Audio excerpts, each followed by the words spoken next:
आज बहुत बड़ा दिन है।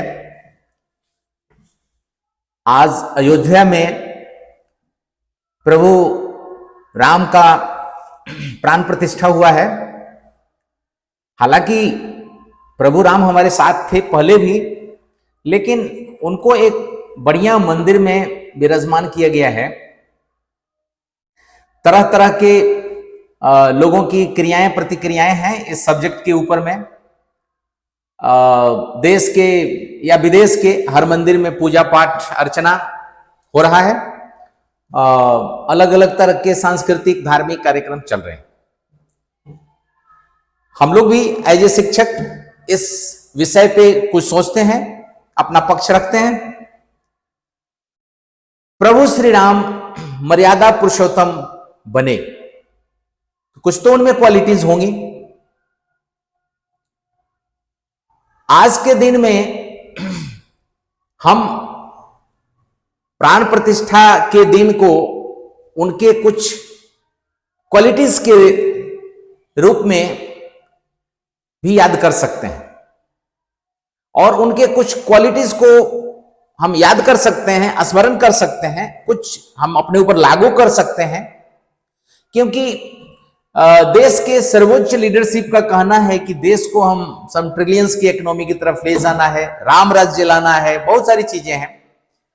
तो एज ए लीडर वो अनुसरण तो कर रहे होंगे प्रभु श्री राम के कुछ क्वालिटीज को, तभी ये बातें दावा के साथ वो बोल रहे हैं। क्योंकि प्रभु श्री राम ने एक सामान्य मनुष्य का जीवन जी के सबको एक उदाहरण दिया कि एक सुखमय जीवन के लिए, एक सक्सेसफुल जीवन के लिए कुछ ऐसी क्वालिटीज अगर हैं तो हम उसके तरफ बढ़ सकते हैं।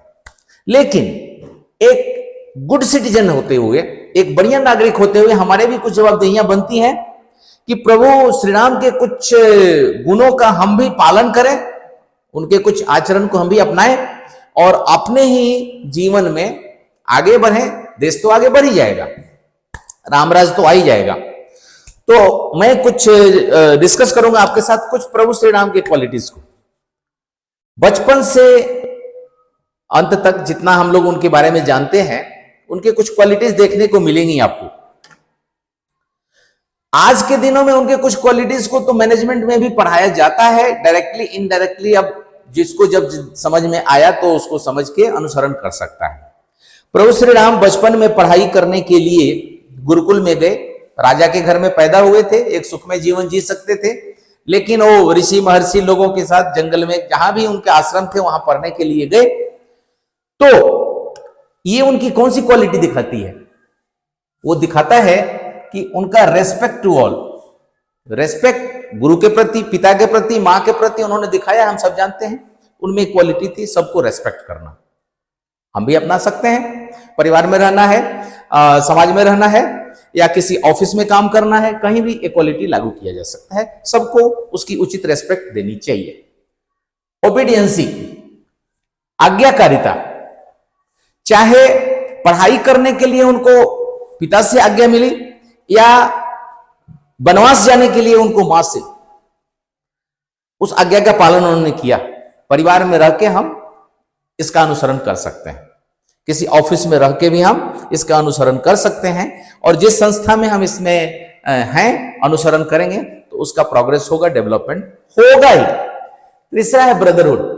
4 भाई थे, अच्छा ब्रदरहुड था, चारों एक दूसरे के लिए जीते मरते थे। वनवास जाने के बाद भी उनके एक भाई भरत जी उनके चरण पादुका को रख के राज्य की ब्रदरहुड उन्होंने कायम किया था। हमें करना चाहिए। अगर हम भी अपने परिवार में या किसी ऑफिस में कहीं भी अगर ब्रदरहुड कायम करते हैं तो ये उस संस्था के लिए अच्छा रहता है। बिलीव इन टुगेदरनेस, एक दूसरे के टुगेदरनेस में विश्वास रखते थे। प्रजा हो या उनके साथ साथी हो। अब उनके साथ में बहुत सारे, हनुमान जी तो सबसे उनके क्लोजर थे, सुग्रीव जी, बहुत सारे लोग थे। उनके सब के साथ बैठ के विचार करना, डिस्कस करना, किसी मकसद तक पहुंचना और फिर निर्णय लेना उनकी एक क्वालिटीज थी। ये हम भी लागू कर सकते हैं, परिवार में हो या संस्था में हो। पेशेंस लेवल, बहुत ही उनका अंदर पेशेंस लेवल है। आज तक जो भी दुनिया में आगे बढ़ा है, पेशेंस लेवल उसका बहुत हाई होता है। अरे यहाँ पे तो आप पास में मंदिर है साईं बाबा का, वहां पे लिखा रहता है श्रद्धा और सबरी, सब्र, सब्र मतलब पेशेंस, धैर्य। किसी भी मनुष्य में अगर ये क्वालिटी है तो जरूर आगे बढ़ेगा। तो ये आपको परिवार को आगे बढ़ाने के लिए हो, चाहे आपको किसी संस्था को आगे बढ़ाने के लिए, पेशेंस होना बहुत जरूरी है। ये प्रभु श्री राम में था, उन्होंने ये ज्ञान दिया था। टीम वर्क, हमेशा टीम में काम करना, टीम का बहुत बड़ा वैल्यू होता है। टीम में किसी को भी हम पीछे नहीं छोड़ सकते हैं, सबको साथ में लेके चलना है। अगर परिवार में जो भी मेंबर है, संस्था में जो भी मेंबर है, सबकी अगर विचार लेते हैं तो बोला जाता है ना, 1 मैन विथ 10 हेड। 10 हेड मतलब कोई यहां दशानन रावण तो नहीं है, लेकिन 10 लोगों के दिमाग की बातें हम अपने अंदर लेके फिर निर्णय लेते हैं। ये प्रभु श्री राम ने दिखाया था। प्लानिंग एंड कोऑर्डिनेशन, किसी भी काम को करने की प्लानिंग करना, उसके ऊपर एक एक स्टेप्स को कोऑर्डिनेट करना और आगे बढ़ना। उन्होंने घर से बाहर निकले, बहुत बड़ा युद्ध था जिसमें विजय हासिल किए, तो उनकी करेक्ट प्लानिंग थी, प्लानिंग उनकी थी, किनसे कब मिलना, कहां किसको कब लेना, किसका सहयोग लेना और उसको कैसे लागू करना, उस प्लानिंग को, ये सारा कुछ उन्होंने ही ज्ञान दिया। आज हम इसको लागू अगर करते हैं, परिवार हो या संस्था, सक्सेस मिलेगी। टाइमली आउटपुट, बिल्कुल टाइमली युद्ध किया था, टाइमली ही उन्होंने सब कुछ खत्म कर दिया था और टाइमली उन्होंने सबसे बड़ा रावण थे उनको सबसे लास्ट में खत्म किया था। तो पूरा अपना ही राज्य में नहीं, पूरे दुनिया में उन्होंने शांति स्थापना करने के लिए युद्ध लड़ा था, इन सारे क्वालिटीज के साथ में। अब ये सारे क्वालिटीज क्या लीडरशिप की क्वालिटीज नहीं है? आज के मैनेजमेंट की स्टडी में लीडरशिप पढ़ाया जाता है, ये सारी क्वालिटीज है ना। प्रभु श्री राम का आज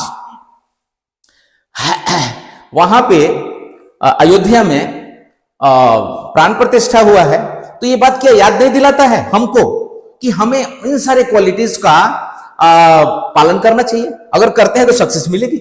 उनको मिली थी, हमको भी मिलेगी, हमको मिलेगी, देश को मिलेगा। तो क्या हमारे जो सर्वोच्च पद पे जो बैठे हुए हैं हमारे लीडर, वो जो बोलते हैं ट्रिलियन की तरफ ले जाना है या राम राज लाना है, होगा नहीं, हो ही जाएगा, बट हम सबको भी इसके ऊपर ध्यान देना है। कुछ क्वालिटी उनके अंदर एक्स्ट्रा ऑर्डिनरी थी। परसिस्टेंस, परसिस्टेंस एक ऐसी क्वालिटी होती है एक मनुष्य के अंदर कि बहुत ही डिफिकल्ट काम को भी करने का उसके अंदर मन करता है। यस, ये करना है। चाहे प्रभु श्री राम के लिए वनवास जाना हो, 14 साल जंगल में बिताना हो, एक राजा के घर में पैदा हुआ आदमी जंगल में जीवन बिताना, ये बहुत डिफिकल्ट काम था, लेकिन उनके अंदर क्वालिटी थी कि ओके करेंगे।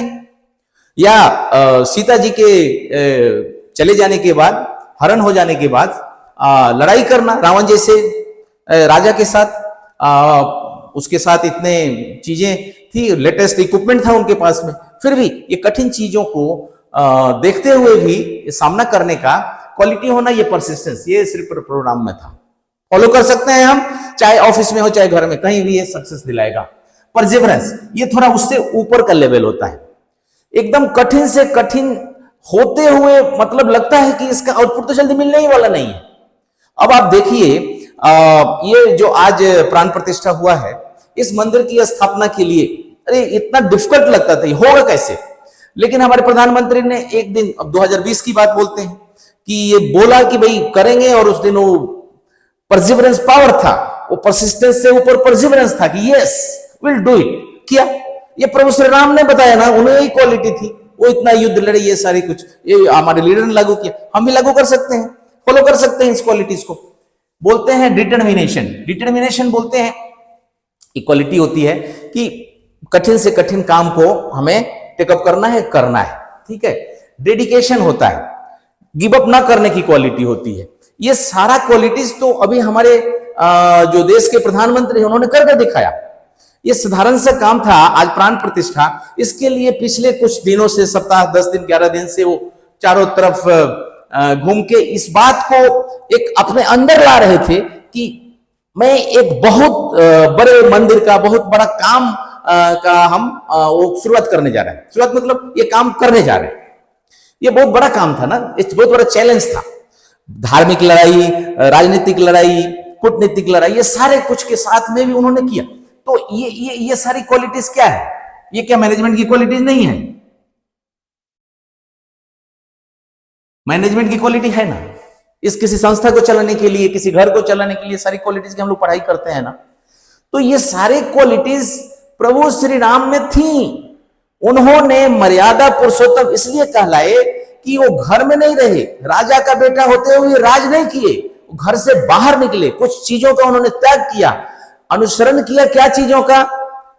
क्वालिटीज, मैनेजमेंट की क्वालिटीज का। घर से बाहर निकले, अपना ही राज्य नहीं पूरे दुनिया में शांति कायम करने के लिए अलग अलग उन्होंने उदाहरण दिए कि एक सामान्य मनुष्य भी इन चीजों का पालन करके कठिन से कठिन समस्याओं का समाधान निकाल सकता है, कठिन से कठिन परिस्थितियों से लड़ सकता है और वो सफल हो सकता है। तो उन्होंने एक सक्सेसफुल मानव का, एक सक्सेसफुल मनुष्य का परिचय दिया। और ये क्वालिटीज को आज स्मरण करने का दिन है कि हम अगर इन क्वालिटीज को याद करते हैं, प्रभु श्री राम को इसी बहाने भी अगर याद करते हैं, ऐसे तो भाई वो हमारे प्रेरणा के स्रोत हैं, हमारे वो पूजनीय हैं, हम उनकी प्रार्थना रोज करते हैं, बोलते हैं कि मरने से पहले प्रभु श्री राम का नाम लेने से ही मुक्ति मिल जाती है।